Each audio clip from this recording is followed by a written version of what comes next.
अस्सलाम वालेकुम बच्चों, क्या हाल-चाल है? आज आपके लिए मैं एक और स्टोरी लेके आया हूँ।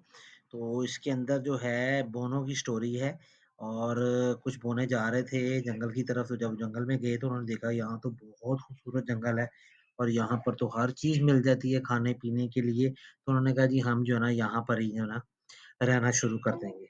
और वो वहाँ रहना शुरू हो गए और बड़ी अच्छी-खासी उनकी ज़िंदगी गुज़रना शुरू हो गई। सारा दिन खाना-पीना और अच्छी फ़िज़ा में रहना और उसके बाद बहुत सारे फूल थे, वहाँ पर दरख्त बहुत-बहुत प्यारे थे और फल वग़ैरह बहुत मिला लगा हुआ था, तो वो खाते-पीते थे और सोते थे, आराम करते थे। तो कुछ दिन गुज़रे तो वहाँ पर बादशाह एक ने जो हुक्म दे दिया कि यहाँ जो है ना दरख्त काटना शुरू कर दो। उसने दरख्त काटने शुरू कर दिए, तो वहाँ से जितने भी परिंदे वगैरह थे, वो अपना घोंसला छोड़ के जाना शुरू हो गए। तो दोनों को बड़ी परेशानी लगी कि अब ये क्या हो गया? तो उन्होंने ख़ैर जाके ना बादशाह से जाके बात करी की कि जी, हमने जो है ना ये आप जो ऐसे कर रहे हैं, तो इससे तो हमारी ज़िंदगी सारी दरम-भरम हो जाएगी और हम यहाँ पर तो नहीं रह सकेंगे।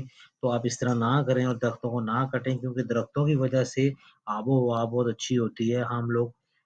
हम सब जो है वो जो साँस ले रहे हैं ये दरख्तों की वजह से और बहुत सारी आफ़ात से भी बचाता है।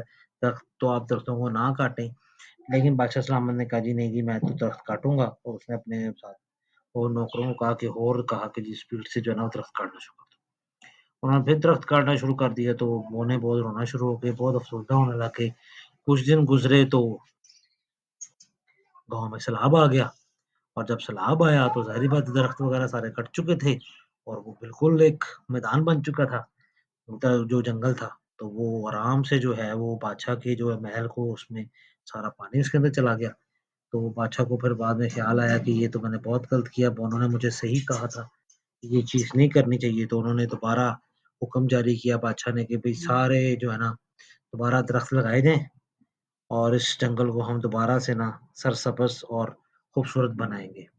और इस बात को सुन के पौने बहुत खुश हुए और फिर वो दरख्त लगने शुरू हो गए और वो हँसी-खुशी रहने लग गए। तो बच्चों आप लोगों को हमारी आज की स्टोरी बहुत पसंद आई होगी। आज आप और इसको आपने हमारे जो चैनल को लाज़मी सब्सक्राइब करना है और साथ बेल का आइटम का लाइक का बटन लाज़मी दबाना है। थैंक यू, अल्लाह हाफ़िज़। अस्सलाम वालेकुम बच्चों, क्या हाल-चाल है? आज आपके लिए मैं एक और स्टोरी लेके आया हूँ। तो इसके अंदर जो है बोनो की स्टोरी है और कुछ बोने जा रहे थे जंगल की तरफ, तो जब जंगल में गए तो उन्होंने देखा यहाँ तो बहुत खूबसूरत जंगल है और यहाँ पर तो हर चीज़ मिल जाती है खाने-पीने के लिए। तो उन्होंने कहा जी हम जो है ना यहाँ पर ही जो है ना रहना शुरू कर देंगे। और वो वहाँ रहना शुरू हो गए और बड़ी अच्छी-खासी उनकी ज़िंदगी गुज़रना शुरू हो गई। सारा दिन खाना-पीना और अच्छी फ़िज़ा में रहना और उसके बाद बहुत सारे फूल थे, वहाँ पर दरख्त बहुत-बहुत प्यारे थे और फल वग़ैरह बहुत मिला लगा हुआ था, तो वो खाते-पीते थे और सोते थे, आराम करते थे। तो कुछ दिन गुज़रे तो वहाँ पर बादशाह एक ने जो हुक्म दे दिया कि यहाँ जो है ना दरख्त काटना शुरू कर दो।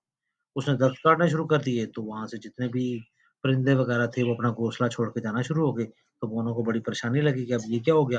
तो उन्होंने ख़ैर जाके ना बादशाह से जाके बात करी की कि जी, हमने जो है ना ये आप जो ऐसे कर रहे हैं, तो इससे तो हमारी ज़िंदगी सारी दरम-भरम हो जाएगी और हम यहाँ पर तो नहीं रह सकेंगे। तो आप इस तरह ना करें और दरख्तों को ना काटें क्योंकि दरख्तों की वज़ह से आबो-हवा बहुत अच्छी होती है। हम सब जो है वो जो साँस ले रहे हैं ये दरख्तों की वजह से और बहुत सारी आफ़ात से भी बचाता है। आप दरख्तों को ना काटें। लेकिन बादशाह सलामत ने कहा जी नहीं जी मैं तो दरख्त काटूँगा और उसने अपने साथ